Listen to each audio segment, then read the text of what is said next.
Passons à l'incontournable section multicoque.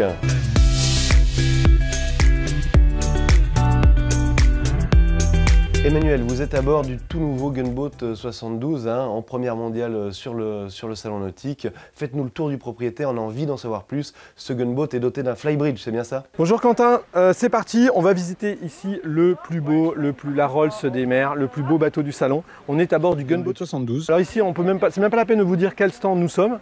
C'est simplement le mât en carbone le plus haut, un mât donc qui culmine à 29 mètres. Il est en plein milieu du salon, vous ne pouvez pas le rater. Vraiment, rien que pour voir ce bateau, il faut venir à Cannes. Franchement, c'est voilà, le bateau qu'il ne faut pas rater. Allez, on y va, je vous fais découvrir tout en détail. On y va. Alors ici, vous voyez, vous avez un cockpit absolument immense, clairement dédié aux Far Niente avec beaucoup de surface d'assises. Des tables qui ne sont pas encombrantes parce que la facilité de circulation reste une priorité ici à bord, avec quand même des méridiennes de repos. Vous avez vu en rentrant qu'il y a quand même des grandes jupes arrière, donc tout ce qui est Far Niente n'est absolument pas négligé. Et pourtant, on est ici à bord d'un bateau qui est full carbone. Ici, il n'y a rien d'autre que du carbone. C'est du bateau full carbone.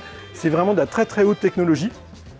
On a ici une porte à galandage qui est la plus large possible, puisqu'elle est sur au moins 4 montants. Elle est super large. Combien elle fait, Quentin? 1, 2, 3. Ouais, on a quand même 3,50 m, 2 mètres de haut à peu près. Voilà, c'est quand même une très très grande ouverture. Donc de plein pied, qui nous emmène directement dans cette nacelle, qui est quand même extra large. On est quand même sur un bateau de course, a priori, de haute performance. On a ici un îlot central, on a ici une console de navigation, qui est donc face à la route, une vraie table à cartes. Donc des ouvertures partout. On est ici sur un bateau parfaitement vitré, avec vraiment une vue panoramique. Donc la cuisine, on a vu l'îlot central, la cuisine se met tout en longueur, sur un plan de travail qui est immense. Quand on commence, 1, 2, 3... 4,50 m quand même.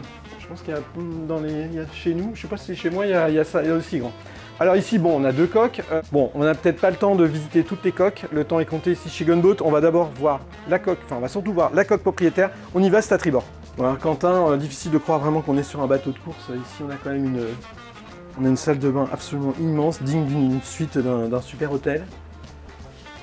Ouais, là, on a quand même, c'est quand même vachement bien fait ça. On a un lit en îlot central, donc l'accès est très facile. C'est pas très haut, on a souvent sur les bateaux de course le problème des lits qui sont très très hauts. Bah là pas du tout, on est à hauteur de genoux, donc c'est super confortable. Une belle vue sur l'arrière, sur le côté, des belles ouvertures, des stores, une finition à la fois sobre mais luxueuse.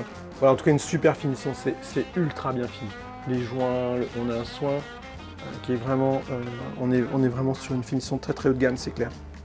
Alors maintenant, il faut voir quand même le truc qui différencie du 68, qui était quand même un bateau plus orienté performance. C'est que ce bateau, il a une vraie spécificité, c'est le flybridge, on y va.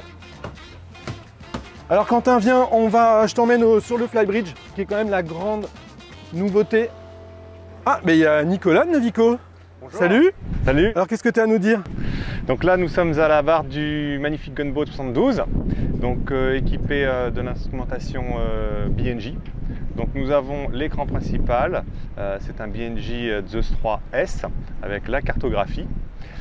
À droite, nous avons la télécommande du pilote automatique H5000. De l'autre côté, la VHF, donc c'est très ergonomique, c'est bien pensé. Et si vous regardez au niveau du mât, nous avons 2 écrans Nemesis 12 pouces qui permettent d'avoir toutes les infos sur l'instrumentation à bord. Donc du poste de barre, on a un contrôle total sur l'instrumentation. Merci Nicolas. De rien. Alors, le flybridge, voilà, ça c'est la grande nouveauté de ce gunboat.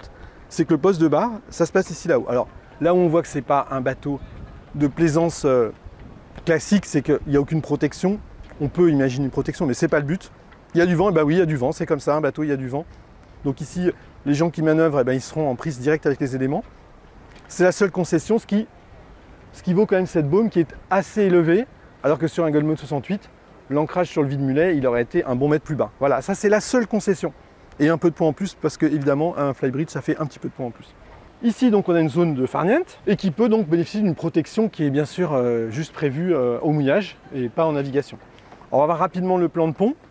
Là, on va retrouver vraiment l'ADN classique de Gunboat. Bon, Quentin, je t'emmène voir le plan de pont.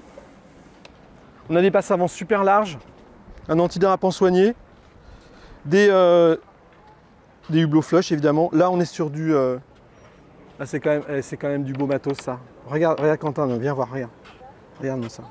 Les haubans, composite, carbone, les liches là ici. Ça c'est vraiment du super matos et c'est beaucoup plus léger, c'est plus solide. Ça supporte des efforts monstrueux. Les dérives, alors tout ça c'est du carbone, encore une fois, tout est carbone. Bon, ça me rappelle des souvenirs tout ça là. Non, mais quand même, c'est raide et tout. Voilà, bon bref. Hein? Ça nous rappelle des petits souvenirs ça. Voilà, ça c'est le... Vous avez vu... Non mais Quentin, t'as vu la taille du trampoline? C'est immense parce qu'ici justement la nacelle est repoussée. On veut avoir un poids minimum, donc on a des coques très fines qui augmentent la longueur à la flottaison, les possibilités de vitesse et un énorme trampoline pour justement diminuer le poids de la nacelle et de la structure. Donc ici on a le Solent et une voile de brise qui sont à poste. Et évidemment le Gennaker, les voiles de portance seront amurées ici, tout au bout du bout dehors. Ce gunboat, c'est vraiment la nouveauté du Canyoting Festival. S'il y a bien un bateau à ne pas rater, c'est celui-là.